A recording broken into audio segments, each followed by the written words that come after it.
If you enjoy farm podcasts, then tune into Carrot Cash Flow for all things farm business. Join us as we explore the latest trends, tips, and stories from market farmers running businesses just like yours. Whether you're a seasoned farmer or just starting out, our podcast has something for everyone. Listen in and grow with us. Available on all major podcast platforms. Don't miss out. Subscribe to Carrot Cash Flow today.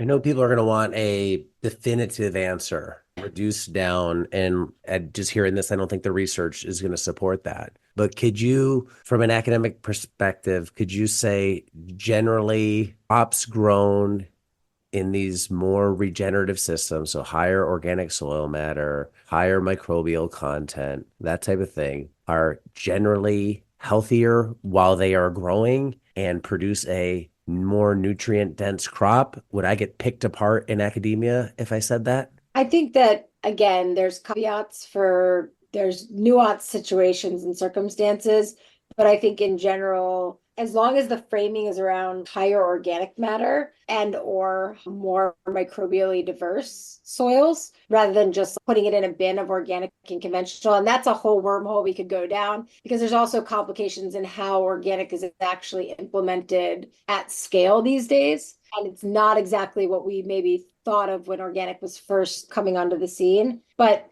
I would say that it's not that we haven't seen examples where organically managed produce had higher nutrient density than conventional. There's plenty of studies to show that. It's been shown in blueberries and corn. In fact, there's a research site in California, a long-term research station actually, where we showed higher levels of antioxidants and phytochemicals in the tomatoes under organically managed versus conventionally managed. But there's just also plenty of studies that have shown no effect. And again, I think part of that reason is because organic conventional isn't enough of a specific control. Like that can mean a lot of things still. There can still be a lot of variability in what one organically managed farm versus another, or one conventionally farmed versus another. But when you boil it down to soil organic matter and microbial diversity, or abundance and diversity of microbes, I should say, then yes, I think most people would not take issue with the statement that food grown in a higher organic matter, more microbially diverse soil is going to have a higher level of nutrition. I think that's pretty well accepted. I think the organic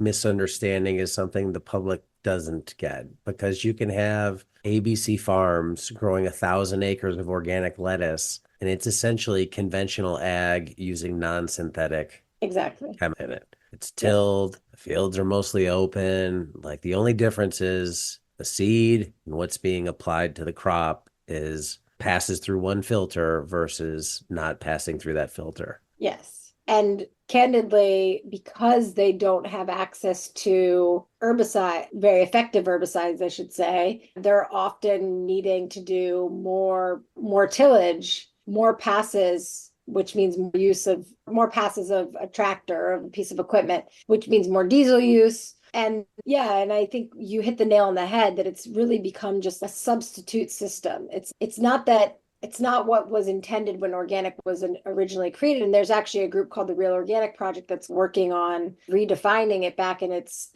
roots. But in reality, what has happened, because we've needed to do organic at scale as demand has increased, they've just substituted, like you said, synthetic sources for natural sources. That doesn't always mean better, candidly. I know it might feel better, it might feel good to say that it's from a natural source, but what the kids today say is nature is metal, right? Nature can do all kinds of things, and nature needs to fight and compete against each other sometimes. And a microbe, for instance, or an insect can produce some pretty noxious chemicals sometimes that we can use as a natural source to create a pesticide. And essentially, whether it's organic or conventional, agriculture has to decide what lives and dies, right? And organic still uses insecticides and herbicides. They're just, again, from natural sources, they're organic approved. And sometimes they could still be just as toxic and persistent. And there's actually a great resource from the Xerces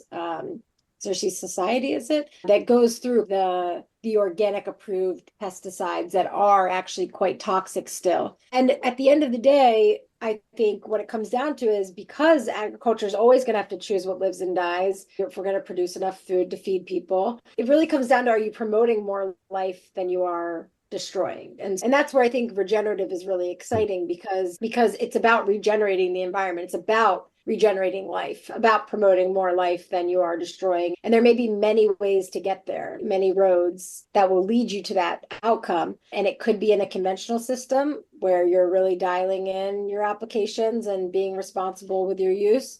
And it could be in an organic system. I think regenerative is really promising because it doesn't try to be too prescriptive. It has principles that are based in natural systems and processes. And if we can promote and leverage those, then we can grow food in a much more sustainable way.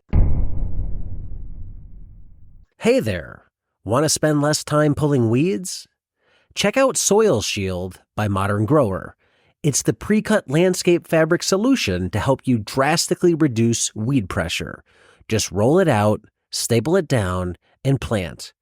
Then let it do the work for you. Say goodbye to endless weeding and hello to more free time. Plus, it's high quality, durable, and will last for years, saving you time and money in the long run. It's available in a variety of row and hole spacings to accommodate all the crops that vegetable farmers grow. Learn more about Soil Shield landscape fabric at shop.moderngrower.co or using the link below.